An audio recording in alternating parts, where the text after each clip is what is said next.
बिस्मिल्लाहिर्रहमानिर्रहीम। अस्सलाम वालेकुम। आज हम बात करेंगे लाहौर हाई कोर्ट की तरफ से एक केस है जिसको 3 साल 2 माह के बाद अचानक मुकर्रर कर दिया जाता है समाअत के लिए। और आज समाअत है वो मुकर्रर किया जाता है और समाअत सैयद जस्टिस शहबाज रिजवी साहब करने जा रहे हैं। और ये वो केस है जिस पर 50 रुपए के इस्टाम पर शहबाज शरीफ की जो ज़मानत पर नवाज़ शरीफ को बैरून मुल्क जाने दिया था। और मैं आपको बताता रहता था कि ये इंटरम रिलीफ है और असल केस अभी भी पेंडिंग है।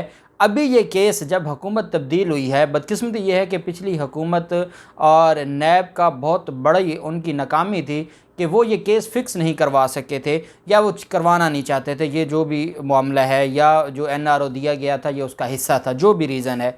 अब ये अचानक से केस फ़िक्स हुआ है और इसमें 5 सवाल पूछे गए थे और उन 5 सवालों का जवाब देना था पंजाब हुकूमत ने और वफाकी हुकूमत ने उस वक्त, और साथ नैब ने।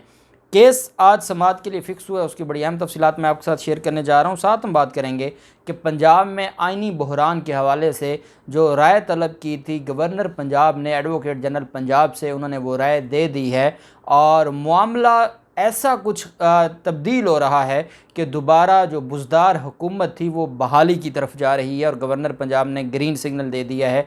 उसकी तफसील भी मैं आपके साथ शेयर करूँगा। पहले मैं आपको बताता चलूँ कि जो कौमी असम्बली में जो सूबाई असम्बली में, पंजाब की सूबाई असम्बली में जो लड़ाई हुई थी और डिप्टी स्पीकर पर हमला था। आप जानते हैं कि डिप्टी स्पीकर पर हमले का मुकदमा दर्ज कर लिया गया था क्योंकि उसमें मुस्लिम लीग नून मुद्दई बनी थी। जो मुस्लिम लीग नून के ख़िलाफ़ मुकदमा था, जो परवेज़ इलाही ने दरख्वास्त दी थी और ये दरख्वास्त सेशन जज साहब के पास पहुँच गई क्योंकि पुलिस ने मुकदमा दर्ज करने से इनकार कर दिया था। उसमें हमज़ा शहबाज मुलज़िम था, इसके अलावा IG Punjab, chief secretary Punjab और बाकी राना मशहूद और ये सारे मुस्लिम लीग नून के 200 से नामालूम अफराद भी उसमें शामिल थे। सेशन जज साहब को दरख्वास्त दी परवेज़ इलाही ने और वो मुकदमा वहाँ पर चल रहा है और उस पर सेशन जज साहब ने रिपोर्ट तलब की थी पुलिस से। और जो नून लीग की दरख्वास्त थी डिप्टी स्पीकर पर हमला का हवाला जो था, उसमें पाकिस्तान तहरीक इंसाफ के 9 अरकान ने पंजाब असम्बली की अबूरी ज़मानत आज मंजूर हुई। और डिप्टी स्पीकर पर हमले में पाकिस्तान तहरीक इंसाफ और मुस्लिम लीग काफ के 9 अरकान असम्बली की ज़मानत 29 अप्रैल तक सेशन अदालत लाहौर ने मंजूर की। एडिशनल सेशन जज ने आइंदा समाअत पर मुकदमे का रिकॉर्ड तलब करते हुए पुलिस को अरकान पंजाब असम्बली को गिरफ़्तार करने से रोक दिया। और पंजाब असम्बली में जो MPA महिंदर सिंह, हाफिज़ अम्मार यासिर, शहबाज अहमद, मोहम्मद वारिस अज़ीज़, ख़याल अहमद, शुजात नवाज़, मलिक नदीम अब्बास, मोहम्मद अली रज़ा खाकवानी और उमर फ़ारूक ने यह दरख्वास्त ज़मानतें दायर की थी जिनको अदालत ने मंजूर किया और 29 अप्रैल तक पाकिस्तान तहरीक इंसाफ और काफ लीग के MPs को ना गिरफ़्तार करने का हुक्म जारी किया है। दूसरी तरफ पाकिस्तान मुस्लिम लीग काफ की जो रहनुमा हैं और MPA हैं पाकिस्तान मुस्लिम लीग काफ की, उस दिन जो लड़ाई और तशद्दुद हुआ था उसमें वो ज़ख्मी हो गई थी। अब उनकी हालत तशवीशनाक हो गई है। पाकिस्तान मुस्लिम लीग काफ की तरफ से ये जारी की गई है, एक अलामिया जारी किया गया। उसके मुताबिक पंजाब असम्बली में हंगामा राई के दौरान तशद्दुद होने वाली ज़ख्मी खातून रुकन असम्बली आसिया अमजद की हालत तशवीशनाक हो गई है। चकवाल से ये तल्लक रखती हैं और काफ लीग का ये कहना है कि खातून MP आसिया अमजद मौत व हयात की कशमकश में है। आसिया अमजद चेयरपर्सन पार्लिमानी कमेटी बराए हायर एजुकेशन हैं। उन्हें 3 रोज़ कबल गर्दन में स्ट्रेस की बहस प्राइवेट हॉस्पिटल में मुंतकिल किया गया था, जहां डॉक्टर्स ने हालत को देखते हुए रावलपिंडी जो MAH अस्पताल है वहाँ रेफ़र कर दिया था। MAH अस्पताल में डॉक्टर ने मुआयने के बाद बताया कि उनके जो आसिया अमजद के दिमाग में खून जम गया है, जिसके बायस उनकी एंजियोग्राफी की गई, जिस पर उनकी तबीयत न संभल सकी और वो कोमा में चली गई हैं। डॉक्टर्स के मुताबिक जो MPA हैं आसिया अमजद इस वक्त वो MH अस्पताल में वेंटिलेटर पर मौजूद हैं और वो मशीनी सांस पर ही ज़िंदा हैं। डॉक्टर्स ने उनकी तबीयत को इंतहाई तशवीशनाक करार दे दिया है। नायाब ज़हरा MPA आसिया अमजद का कहना है कि रुकन पंजाब असम्बली आसिया अमजद इस वक्त जो PA हैं, नायाब ज़हरा जो PA हैं आसिया अमजद की, उनकी तरफ से ये स्टेटमेंट आई है कि रुकन पंजाब असम्बली आसिया अमजद इस वक्त वेंटिलेटर पर हैं और बेहोश हैं। रुकन पंजाब असम्बली आसिया अमजद के लिए दुआओं की अपील की गई। अल्लाह पाक उनको सेहत भी दे। अब आप अंदाज़ा लगाएं कि ये मामलात यहाँ तक चले गए कि वो इस हद तक शदीद उनको वो स्ट्रेस हुआ और उनकी गर्दन की तकलीफ़ हुई, जिसकी वजह से उनके दिमाग में खून जम गया और वो आज वेंटिलेटर पर हैं। ये इनकी सियासी लड़ाई है और ये इस तरह वज़ीर आला बनना चाहते हैं और ये इस तरह मामलात को देखना चाहते हैं। और अब ये मामला कहाँ जाता है, ये बड़ा ही ख़तरनाक होता जा रहा है। दूसरी तरफ पंजाब में आइनी बहरान शिद्दत अख्तियार कर गया है। गवर्नर पंजाब की तरफ से जो राय तलब की गई थी वो राय दे दी गई है एडवोकेट जनरल की तरफ से, और एडवोकेट जनरल ने जो राय दी है उसके मुताबिक आर्टिकल 130 शिक 8, आर्टिकल 130 की जो सब आर्टिकल 8 है उसके तहत वज़ीर आला का इस्तीफ़ा गैर आइनी है। इस्तीफ़ा हाथ से लिखा होना चाहिए था, जबकि उस्मान बुज़दार ने टाइप शुदा तहरीर पर दस्तखत किए। और ज़राए गवर्नर हाउस का यह भी कहना है कि वज़ीर आला का इस्तीफ़ा गवर्नर को पेश करता है, वज़ीर आज़म को नहीं। सबसे पहले साद रफ़ीक ने इस्तीफ़े के गैर आइनी होने पर बात की थी। आइनी वजाहत के बाद गवर्नर के पास क्या ऑप्शंस हैं, आज इजलास बुला लिया गया है। ज़राए का कहना है कि इजलास में गौर किया जाएगा कि क्या गवर्नर पंजाब उस्मान बुज़दार का इस्तीफ़ा गैर आइनी करार दिया जाए, और क्या गैर आइनी करार दिया जाएगा तो बुज़दार की हुकूमत दोबारा बहाल हो जाएगी। अगर इस्तीफ़ा नामंजूर होने पर सूबाई हुकूमत बहाल हो गई तो ये और बड़ा बहरान पैदा हो जाएगा और मामलात कहीं और चले जाएंगे।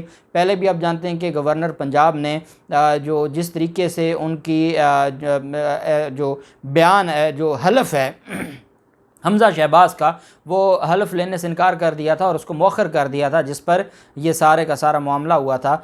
अब ये मामला 2 कदम आगे चला गया है और ये उस्मान बुज़दार के ये मैंने आपको कल ये खबर ब्रेक की थी कि ये एडवोकेट जनरल पंजाब से राय तलब की गई है और एडवोकेट जनरल पंजाब ने राय दे दी है कि आर्टिकल 130 के सब आर्टिकल 8 के तहत ये गैर आइनी तौर पर इस्तीफ़ा दे दिया गया, जिसको ख़त्म करके दोबारा बुज़दार हुकूमत बहाल की जा सकती है।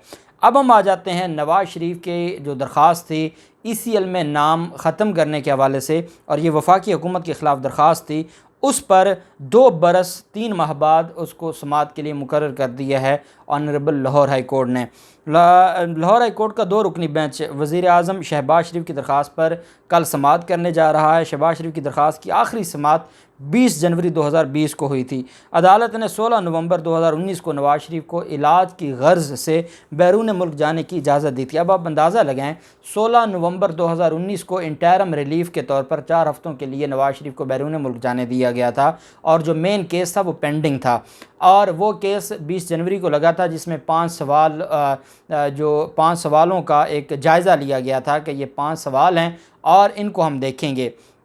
लेकिन ये केस पर समाअत ना हो सकी और नवंबर 2019 का गया, अब अप्रैल 2022 आ गई है और अब अदालत में आके ये केस फ़िक्स हुआ है। हालांकि हम कहते हैं कि जो रिट जुरिस्डिक्शन है वो अर्जेंट रेमेडी होती है और वो जल्दी उस पर समाअत होती है, लेकिन क्योंकि 4 हफ्तों के लिए जाने दिया, उसके बाद मेन केस फ़िक्स ना हुआ और वो अली बाकर नजफ़ी साहब की सरबराही में वो जो बेंच था जिसने ये एक्स्ट्रा ऑर्डिनरी रिलीफ दिया था 50 रुपये के स्टाम्प पर।